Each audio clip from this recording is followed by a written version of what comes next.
Boa tarde, boa tarde, eu sou a irmã Dominga de novo. Todo dia eu saudo vocês geralmente com essa mesma saudação. Eu sou eu de novo aqui. Hoje nós vamos ler em Lucas 2, do 1 a 20, porque hoje as pessoas comemoram, nós comemoramos também, né? O Natal. Nós que nós comemoramos o Natal todos os dias, que um dia Jesus nasceu no nosso coração, não é? E todos os dias nós damos graça ao Pai por ter mandado seu Filho único para nascer nessa terra e para pagar, não é, o nosso pecado ali na cruz do Calvário. E por isso nós somos contentes, somos alegres. Nós festejamos todos os dias. Mas como essa época é uma época que se voltam para as tradições, mas diferente das tradições, é um reconhecimento que um dia Jesus nasceu. Jesus nasceu para nós, para o mundo inteiro, porque foi para o mundo inteiro que Jesus morreu, não é? Porque em João 3,16 diz assim: Deus amou tanto o mundo que deu seu Filho único, para que todos que crêem nele não pereçam, mas tenha a vida eterna. Deus já fez tudo, mas agora é, isso nós temos uma responsabilidade de aceitar esse dom maravilhoso que é Jesus Cristo, que nasceu para o ser humano pecador, não é? Para poder lavar os nossos pecados, para poder purificar mediante o nosso arrependimento no nome de Jesus. Então vamos ler aqui em Lucas 2, do 1 a 20. Naqueles dias foi publicado um decreto do César Augusto, convocando toda a população do império para recensear-se. O primeiro recenseamento foi feito quando Quirino era governador da Síria. Todos iam alistar-se, cada um à sua própria cidade. José também subiu a Galiléia, da cidade de Nazaré para a Judéia, a cidade de Davi, chamada Belém, por ser ele da casa e da família de Davi, a fim de alistar-se com Maria, sua esposa, que estava grávida.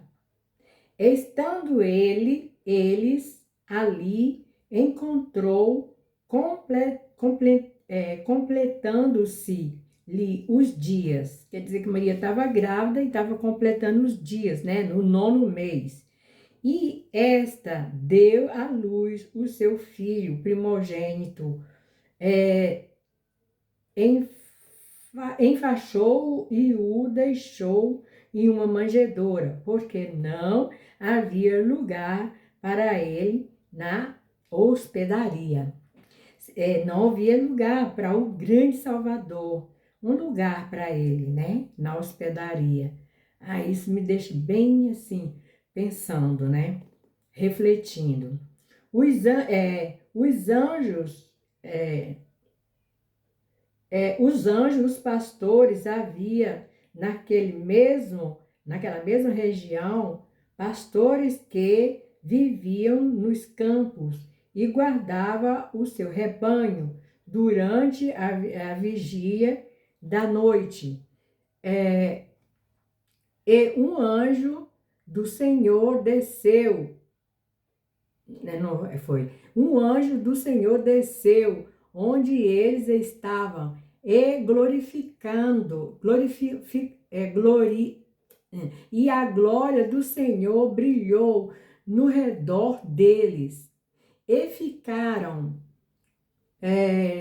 tomados de grande temor. Quer dizer que eles ficaram com medo daquela manifestação toda, aqueles anjos brilhando no céu, cantando, não é? E o anjo, porém, lhe disse: não temais, eis aqui vos trago boa nova, de grande alegria, que os será para todo o povo, e que hoje nos céus, na cidade de Davi, o Salvador, que é Cristo o Senhor, e isto vos servirá de sinal.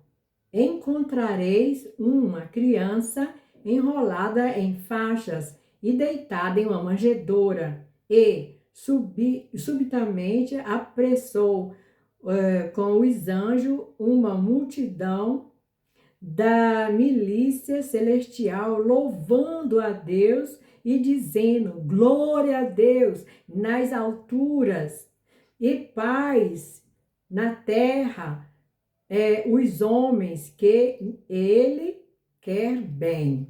E sucedeu-se deles os anjos para o céu, dizendo aos pastores, uns aos outros: vamos até Belém e vejamos os acontecimentos que o Senhor nos deu a conhecer. E foram apressadamente e acharam Maria e José e a criança deitada na manjedoura. E vendo-o, divulgaram o que lhes tinha sido dito a respeito deste menino. Todos os que ouviram se admiraram das coisas referente pelos pastores. Quer dizer, eles saíram espalhando a notícia, eles foram lá, receberam a notícia da parte dos anjos que falava nos céus, dizendo que, fazendo festa nos céus, né? Dizendo que o Salvador tinha nascido, então eles foram lá para ver isso. E os pastores foram lá para ver. E encontraram Maria e José ali, e a criança deitada na manjedoura. Maria, porém, guardava todas estas palavras, meditando-as no coração. Voltaram então os pastores, glorificando e louvando a Deus por tudo o que tinham ouvido e visto, como lhes foram anunciado. Eles ficaram contentes, né? E depois, né, no 22, disseram: os pastores, os dias da purificação deles, seguindo da lei de Moisés, levaram-no a Jerusalém para apresentarem ao Senhor, conforme o que está escrito na lei de Moisés: todo primogênito do Senhor será consagrado, e para oferecer um sacrifício, sempre o que está escrito na referida lei, um par de rola ou dos pombinhos.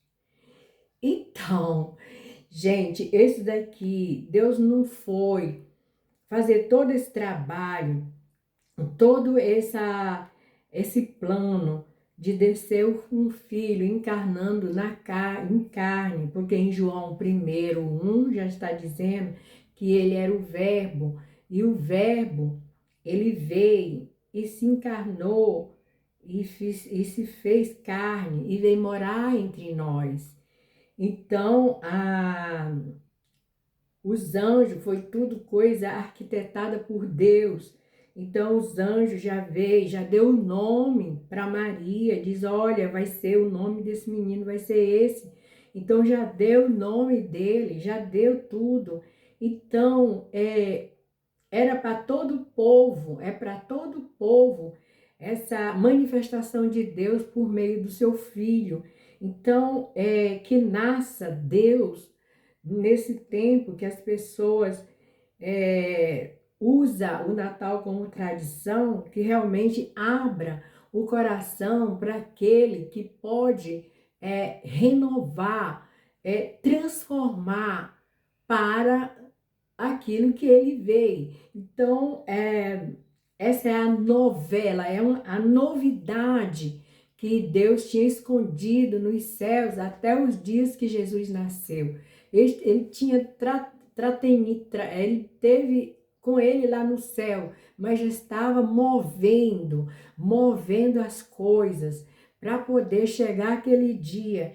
E aquele povo, quer dizer, os pastores que estavam lá cuidando das suas ovelhas, eles entendiam o Velho Testamento que apontava para a vinda de Jesus. Então, por isso, eles estavam contentes, porque eles viram que o Velho Testamento, pelos profetas, apontava para o nascimento de Jesus.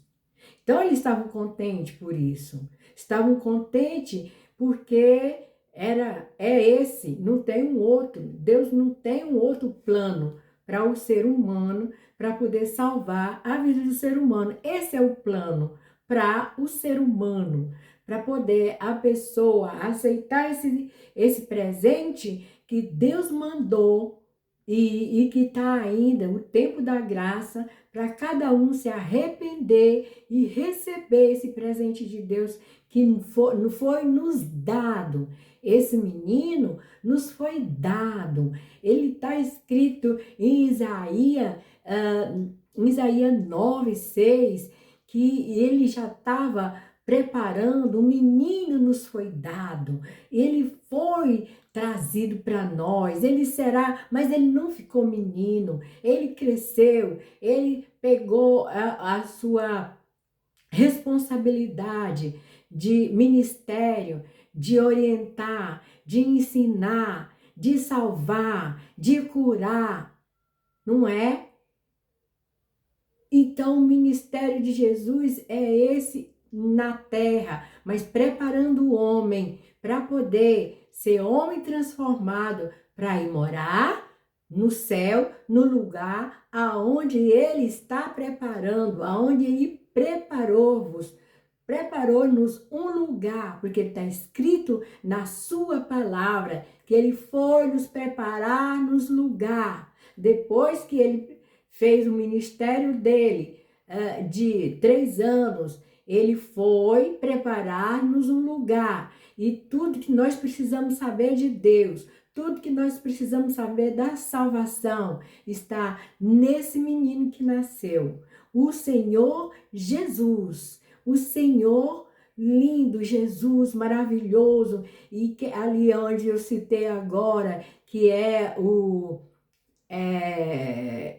em Isaías 9:6, que ele seria chamado maravilhoso, que ele ia ser chamado Pai misericordioso, Pai, seria ser chamado Consolador, seria chamado de tudo isso, porque Jesus, tudo está nele. Uma vez eu fui em não sei se nas minhas pregações aí para trás, eu já fiz referência disso, mas porque ficou gravado no meu coração. Para trás, em 90, por aí, 90 e alguma coisa, eu fui numa pregação em Roma, e um pastor que veio para fazer a evangelização, que ele veio da América, então ele, evidentemente, ele falava em italiano, e ele disse uma coisa linda, maravilhosa, que o Senhor, que ele veio e ele é tudo. Ele é. E o que ele esclareceu foi o seguinte: ele fez uma analogia e eu entendi muito bem. Naquele tempo eu não era muito avançada na fé, estava começando. Então Eu entendi muito perfeitamente isso. Falou que antigamente cada coisa para vender era num lugar diferente. Vendia o pão num lugar, vendia a verdura em outro lugar, vendia os grãos em outro lugar. E aí foi criado o supermercado, aonde se encontra tudo que o homem precisa para alimentação, física. Agora, a alimentação espiritual está tudo em Jesus. Tudo em Jesus. O menino nos foi dado, e o menino cresceu, e o menino nos ensinou, e o menino está no céu intercedendo por quem procura, por quem levanta o coração, por quem está querendo, não é? Porque Jesus, ele disse uma vez ali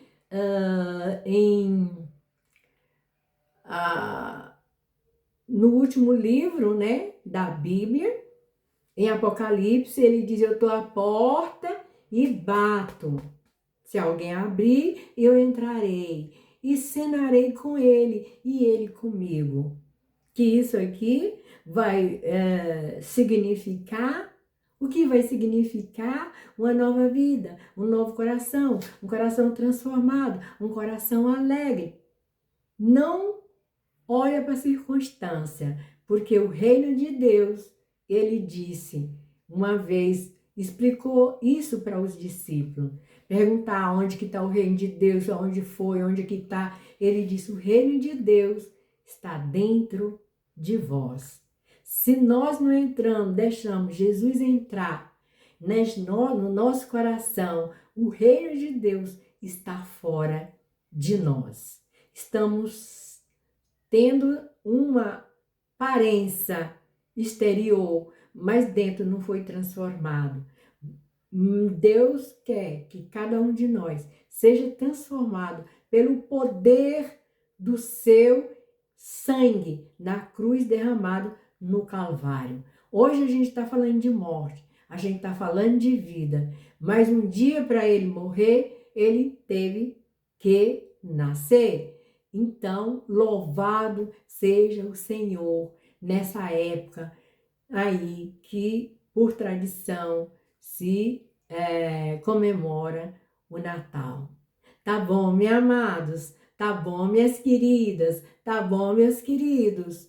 Que o Senhor seja, que o seu coração seja cheio dessa presença do Senhor Jesus, trazendo transformação. Porque como é que a gente sabe que o Senhor está dentro de nós com o seu Santo Espírito? É porque aquilo que fazíamos antes, não fazemos mais. Não é?